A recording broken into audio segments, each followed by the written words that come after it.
Check it out. I now have a new single author nonfiction shelf. The second single author case. Neato. In my bedroom, I have bookcases on every wall. It's kind of cool. I live in a cave of books. Wall. Wall. Wall. Wall. So now that I have this new shelf with some nonfiction authors that I have multiple titles out of, that's my 2 reading up there. Those bookends were just being unused before. In the closet. I think those are antiques from St. Vincent de Paul's thrift store. Here on this shelf I've got Bill Bryson. Turns out I have more nonfiction from him than any other nonfiction author maybe. Though there is some other uncounted stuff. Like I have a lot of Oliver Sacks, multiple Herodotus volumes. Martin Luther King, maybe. So I have Bill Bryson, 1, 2, 3, 4, 5, 6, 7, 8, 9, 10 volumes there from 4 different sections. And I was really surprised I didn't seem to have his book, A Short History of Nearly Everything, which is like a survey of the universe. Like, would I have gotten rid of that? I wouldn't have gotten rid of it, but I might have given it away. I was using it as a textbook when I was teaching a middle school science class in the Southeast Heights. And oh my gosh, I was like, well, let's just read this book together. Every day, a part of class will read part of this book. And the students like mutinied. They're freaking out. I mean, maybe they were dopamine starved or something. If I ever took phones away for a class or something like that, they would all snarl like they were animals that had a foot cut off or something. I'm surprised I don't still have that, but I could see giving that to somebody. Maybe I gave that to my brother Rob once. Or it just didn't survive the purge for whatever reason. But, you know, I remember having a copy and I didn't love the condition of it. So maybe that was why I got rid of it. It had no dust jacket and it looked like something had chewed on the spine. So it was like, you go on to someone with lower standards. Hey, we've all got lower standards than somebody. One person. But let's see who we have here. Bill Bryson, Cecil Adams, John McPhee. There's only 3. That shouldn't count, but it like fills. I do have, oh no, I have that paperback there. It's 4. Thoreau, which hilariously is mostly just Walden. What I have. 3 Walden paperbacks. A Reflections from Walden quote book and a journal. And Howard Zinn. And then there's some other Zinn-related stuff, like books he wrote introductions to or is anthologized in, but I'm going to leave that up. So it's kind of like that bottom shelf there where it's 5 on one shelf, you know. I really like the idea of every case just being one theme, you know, and it can never get fuller than when it's completely full. Always pruning, always refining, rearranging, repairing, getting rid of stuff. Like from that last video, there was a really beat up book. I'm like, no, I'm not keeping this. You're going away. And that top one's a double. This girl doesn't know how to rest in any other way than comical. Like she just fell out of something. You were so hilarious, Miss Shaggy Shanks. Squirrel. I'm serious, you gotta be the mascot or something. If anyone would like Squirrel to be their mascot, she is for hire. I'll make the digital merch and imagery. Look at this kitty. Prisma. You sure are cute. Prisma, you're very cute, and your daughter's very cute, and you're very pretty. I've read most of his travelogue books. There's a lot here. He's American, but he lived in England for a long time. I think because he's married to someone from there. A book about that. He's a very funny person. I mean, you know, as Benjamin Franklin said, you can fake intelligence, but you can't fake wit. Here's his memoir. I listened to the audiobook of this, and I do think it was funny. He uses it to really be a portrait of a time and place. Like it's very focused on the 50s. And in fact, he must have done a lot of 50s research because I think he did another book on 1 year of the 50s. English and How It Got This Way. Yeah, he has a couple of books on language, and that's awesome. If I've read this, I don't remember it too well. Kind of information dense thing you gotta reread. But yeah, when he does his really research stuff, he kind of lets the comedy fall away. He keeps his modes really separate. The Lost Continent, what's this one about? Travels in Small Town America. Oh yeah, because he'd been away from America so long. He travels all around, seeing the biz, reacquainting himself. Neither here nor there. I believe this one is travels in Europe. I believe this is about traveling in Europe when he's pretty young. But it's with Cats, who becomes an important figure in A Walk in the Woods. you know, a nonfiction figure from his life, but a pretty memorable book character. Played by Nick Nolte in the movie version. Nick Nolte, who went to the same college as me in the middle of nowhere, Arizona, and wrote about it in his memoir. I think it's called Rebel, My Life Outside the Lines. But he's got a couple pages about Eastern Arizona College in Arizona where I went crazy. Nick Nolte. Anyway, but he's who plays Katz, that I think is in this one. In this one. Oh, 20 years later, he retraces it. Okay, that's interesting. That's fun. I've read this. I've read all these, I think. Not that English language one, but that I'm sure of. This one I read a few times. Boy, when I walked across the country in 2001, everyone had an opinion on this book. Because he and his friend don't hike the whole Appalachian Trail. It's kind of played for laughs, and they quit, and then they drive parts of it. They try at one point, but his friend is like recovering alcoholic. Cats. But I remember hanging out around a campfire at the Trail Days Festival in 2001 in Damascus, Virginia, which is this big Appalachian Trail festival where everyone descends. I was hanging out with this famous hiker called Baltimore Jack, who everyone called a drinker with a hiking problem. He even had a patch, I think, on his bag that said something like that, or a jacket. He was a very opinionated, Baltimore type guy. Think The Wire. Think McNulty from The Wire. Maybe. I don't remember. Honestly, it's like Wisława Szymborska's poem Travel Elegy right now. That guy's a weird blur in my head, like many figures from the past are.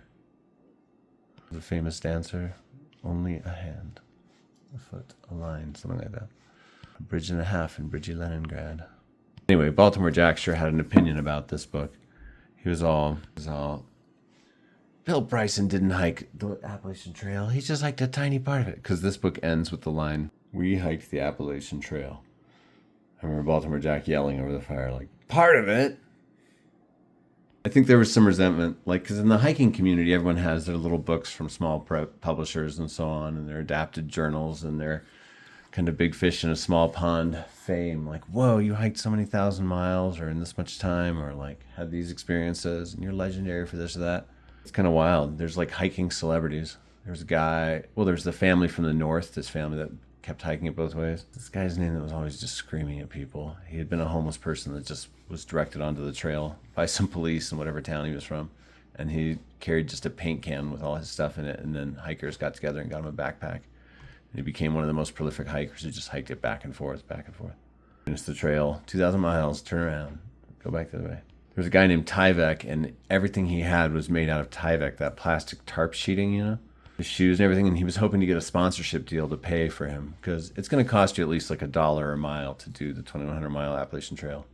Probably more than that. It takes most people 6 months. You can live really cheaply, but you need certain things. You will want to get a laundromat or a motel or something like that once in a while, a hot meal. Books. I bought books continuously on that hike. I would just let them build up in my pack and then send them home from the post office here and there. But I think there was some resentment that Bryson became this is the most famous book about the Appalachian Trail. It's got to be. A recent remake of the movie Wrong Turn is set on the Appalachian Trail, but they don't film it on it, and it doesn't look like it. It's mostly underground anyway. Disappointing. Yeah, the Appalachian Trail goes from Georgia to Maine, and he used to live in New Hampshire, Bryson, Hanover, New Hampshire, and he volunteered to hike with us on our hike across the country, but by the time we got up to that area, not only were we not on the Appalachian Trail anymore, but connecting everything through roadwalks because we'd had to leave the trail when one of our hikers got tendonitis in his feet and had to be pushed in a wheelchair across all of Virginia. And then we got a hand-powered bike for him. Here we are in Alabama. This is from Backpacker Magazine. I mean, there's some really funny parts in this book. There's this one part where Katz freaks out and just starts throwing everything out of his pack into the trees, screaming and yelling. I've seen a moment like that before. My friend Ray, who is an original in Just Beat Cancer, and who I had many adventures with back in the day. What's up, Screw? I honestly can't remember what I was going to say about Ray. I lost my train of thought, all this Appalachian Trail stuff. Appalachian Trail is an experience. This book will motivate you to be curious about the trail. I don't feel like this book does a great job at representing the trail culture. They were such misanthropic people, Bill Bryson and his friend, or his nonfiction narrator character, that usually if they engaged with anyone in the hiking community, it was to be annoyed at them talking gear or kind of followed along by one. Anyway, if you're able, and the idea appeals to you at all, you would never regret hiking the Appalachian Trail. It's quite the experience. It's like a real, true, broad, interesting American experience that is there for the taking. You get to see a lot of the country. I mean, the hike that I took we only used a few hundred miles of it. And there is an insular quality to the trail sections of it, but it's a nice insularity. You're in the world of the woods, woodsy people, and it's great. It really is like a 2,100 mile long small town. Oh, I was going to say, I didn't think he does a great job of capturing the culture and like hike names and trek names and so on. But that it's a very funny book at times, especially the first half while they're actually hiking it. As many times as I've reread it, I'm always kind of disappointed when they quit. It's a bummer. And I'm disappointed that there's so few long distance hiking movies and kind of none of them where the people complete the entire route. Tramp, Tramp, Tramp, they do. 1930s, Frank Capra, Harry Langdon, The Silent Clown. But that's about a walking across the country contest. Wild, amazing, but she only does 1,000 miles of the PCT. Not that you need to do the whole thing, but that's kind of interesting. Walk in the Woods, they quit early on. That's been adapted. The book is better than the movie, much better. The movie's kind of interesting. That's stuff about the Appalachian Trail. Oh, but this book will motivate you.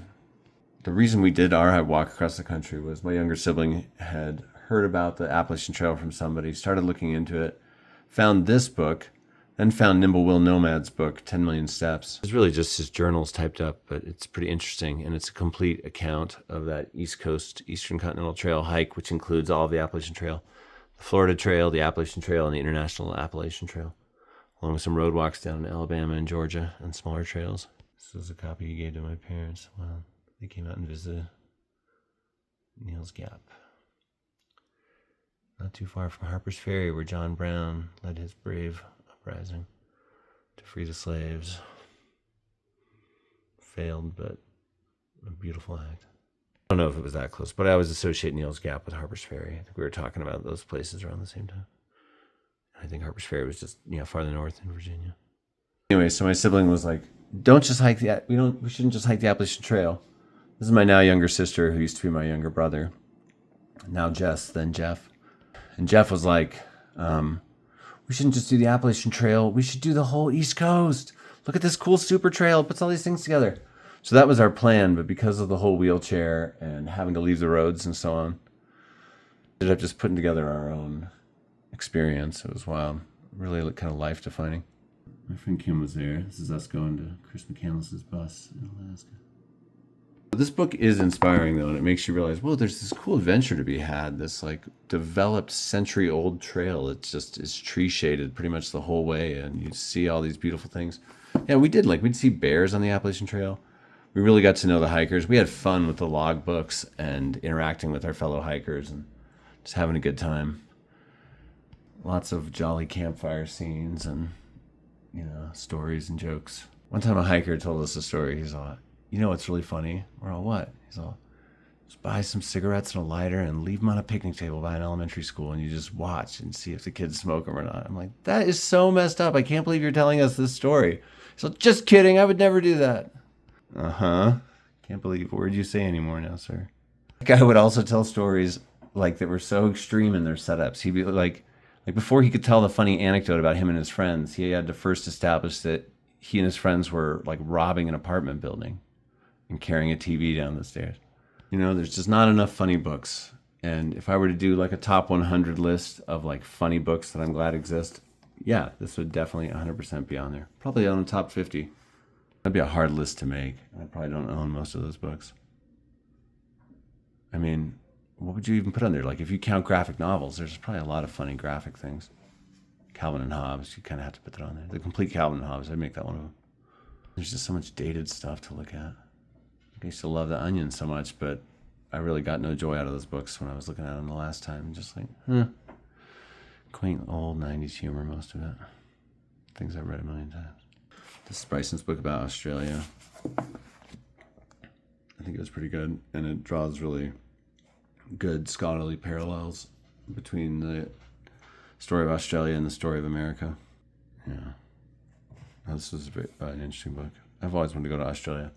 When I was a little kid, my parents left on a second honeymoon to go see Halley's Comet over Australia, like 1986. My grandparents came and stayed with me for like a week. and my little sibling. And actually, there was a house full at the time.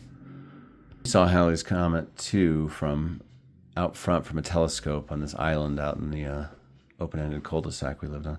Like 4 a.m. as well. That's when I knew existence was magical. That and when I found this like bulbous, skinless locust in the dirt when I was digging as a kid at night one time. And the family was out doing night gardening. Think about those experiences, these like twin experiences of weird wonder. An already unreal time when I was having seizures all the time. Anyway, Halley's Comet. But my parents went to Australia and they saw it up close because that was like where you could see it best and all the time in America. And they did all the Australia tourist things and brought back all these things and photos of them with kangaroos. So, I mean, aside from it being an interesting place that everyone's kind of interested in, probably, I've always been interested. I want to go there sometime. And I've met some really cool people from Australia and had a good time hanging out with them. I just realized I have 2 copies of this one. Okay, getting rid of another one. I don't want to have doubles of most books. And I need to feed the free boxes since I take so much from them. I don't need to, but I like to. I like to get better stuff in circulation. And I'm always honing my collection, and I don't need 2 copies of this book. Nor do I know anyone that I need to give one to. What? You're keeping the prettier book and getting rid of this one? All right. Ooh, sick design, burn, bro. Look at that. Those got to both be from the same designer, and I chose those both to get rid of. Cover illustrations by David Cook. Cover design on this one, hen.uk.com. Holton/Getty. What? Honestly, I don't love either of these covers, but I thought this one was better. In better shape. Oh, this is David Cook too.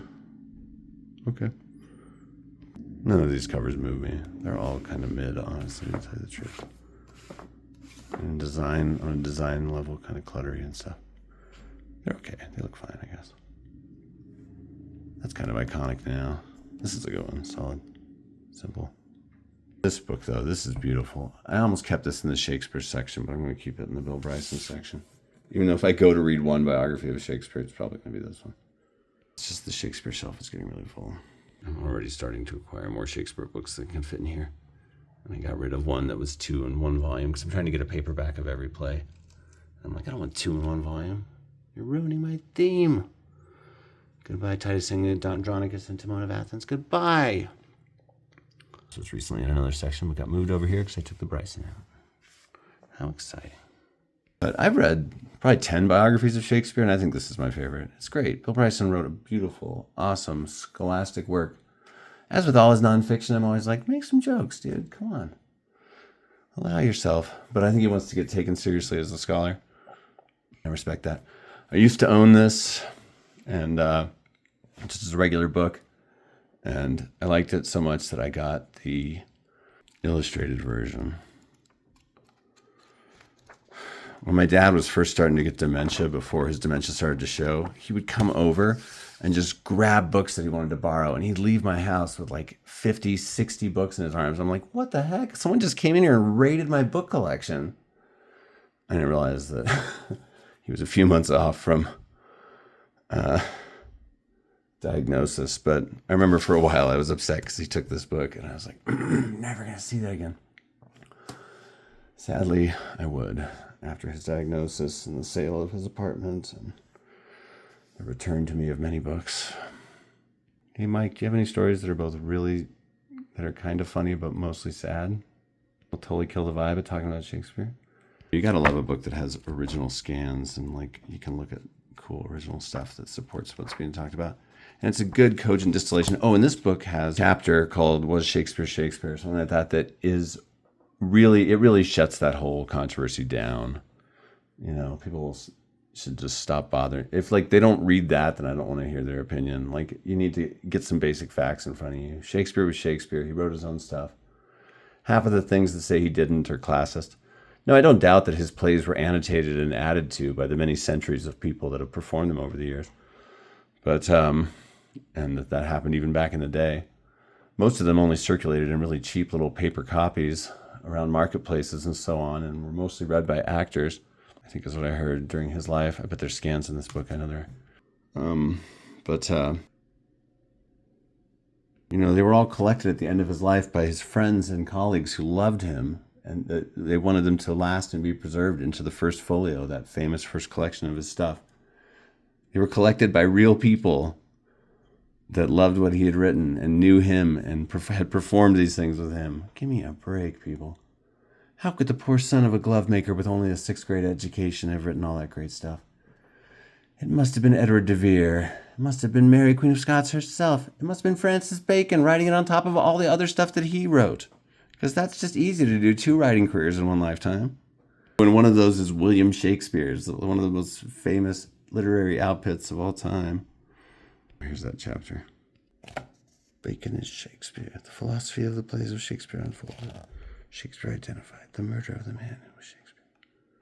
Wow, there are over 5,000 books suggesting that Shakespeare didn't write his own stuff. And on one level, what a compliment. Your work is so good, people just can't believe you didn't write it. You know, all of the anti-Shakespeare sentiment, actually all of it, every bit involves manipulative scholarship or sweeping misstatements of fact. Yeah, I would say so. I'm the real Shakespeare. She's the person who became convinced that Bacon wrote Shakespeare. Interesting. Imagine people back in the day talking about, you gotta avoid Delia. She will not shut up about Shakespeare and Francis Bacon. Actually, my ancestor wrote Shakespeare. It's dedicated to me. I dreamed it twice, so I know it's true. That's Francis Bacon, not Shakespeare. That's Edward de Vere, not Shakespeare. Like, when Shakespeare's son died, that's all over the play Hamlet. Grief puts on my son's clothes and paces about the room. Oh my gosh. Imagine writing a theory book with the last name Looney. I would change my name. Actually, I'm Shakespeare. I wrote it with mind control using Shakespeare's hands. Really, this should be in the Shakespeare section. But, like I said, getting a little crowded over there. So, come stay in the Bryson section. And then here's his other English book. This is about English in the U.S., so that's great. I do feel like I heard this once or listened to it or something.